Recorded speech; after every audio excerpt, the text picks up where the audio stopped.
Titans issue 5 sees the heroes confront the demolition team, who think they stand a chance against the heroes. Beast Boy laughs off their confidence, leaving the heroes to deal with the rest of the team as he confronts their leader, telling him that he is not a challenge and is rather pathetic. Garfield begins to grow in size, telling the man that he never understood people who would want to harm the planet while they are still on it. The man opens fire on the hero, telling him to die, but Donna blocks the bullets for Beast Boy, who continues to grow in size, dwarfing the man. He demands that he tell him what is wrong with him, as Donna tells him to calm down since the team is defeated. Garfield returns to normal size, telling the team that he just wants to fix the forest. Raven thinks she knows how they can achieve this, as in the trophy room, Wally looks around at the different items the team have assembled, wondering why Mento never used the extra intellect his helmet gave him to come up with a better name. Wally soon spots a Quadian doomsday machine, telling Linda it causes an explosive fiery death at the push of a button. Wally doesn't think this place is rather safe since it's a room full of weapons and it's surrounded by the deathly vacuum of space. Nightwing promises not to kill him as Linda presses the button on the Quadian doomsday machine. In New York, Raven brings the Titans to see Levi Kami, who is surprised to see the rest of the team there with her, but he's happy to meet them all the same. Garfield tells him of the fire and the man transforms into Swamp Thing, knowing all about it,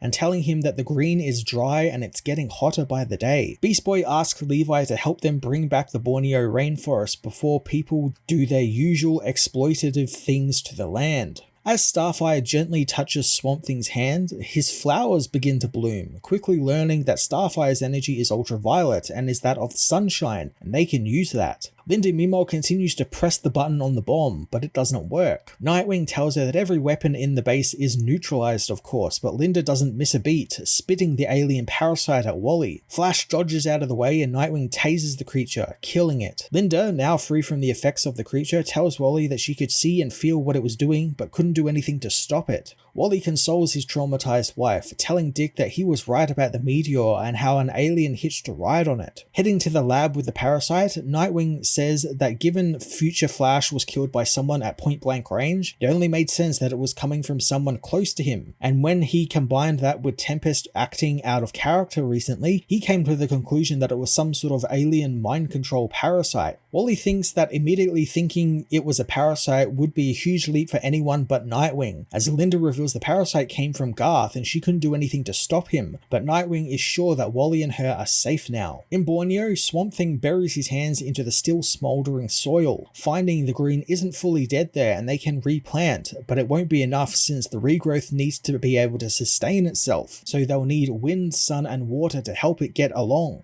The Titans know they can conjure up whatever they need, as the heroes hope Starfire will be their son. Starfire takes to the sky and unleashes a bright, shining light as Levi tells the rest of the team that planting flowers won't be enough, but they will need to attract insects to the area as well. Beast Boy transforms into some swarms of bugs, heading into the sky as Swamp Thing asks Raven if she's worried about Garfield when he splits his mind across so many creatures at the same time. Raven confirms that she is, but she's more concerned with one of the insects being killed or eaten or crushed, since Garfield has told her that he believes a small piece of him fades away whenever that happens. But it never stops him, and he will be everything the forest needs him to be and will ignore the little bits of him that fade away. One day later, Nightwing and Flash join the rest of the team in Borneo, telling them of the alien parasite they found and how they neutralized it. Nightwing tells the team that Tempest is in trouble and there is more to the Church of Eternity than they know, but he wants to talk about that later, finding what the team have achieved in the forest in just one day to be incredible. Levi thinks it's the band-aid fixing a broken artery, but Nightwing believes it to be a start, and they are trying to do more for the planet. Beast Boy asks if Swamp Thing will join the team and represent the planet, but the being tells him he has other responsibilities. Nightwing understands, but if it's all the same to him, he is welcome to come to the tower whenever he likes. Garfield tells Levi that he was once the avatar of the Red, and it's quite a burden, and he understands how isolating and lonely it can be, and a team can make that less lonely. Garfield hopes that he'll at least be a part-time member, and Levi gladly accepts the offer, joining the Titans officially. At the Church of Eternity, Brother Eternity sees the news the Flash is in Borneo, which doesn't make sense to him since he should have been killed by now. He tells Garth that they have hoped to make this planet more hospitable for its new ruler, but the Titans are always watching. He wipes his brow and says that the probe and crew are ready to be launched and they must do it now. Brother Eternity wipes the makeup from his face, revealing himself to be Tamaranian, as he tells Garth that the human race will now end.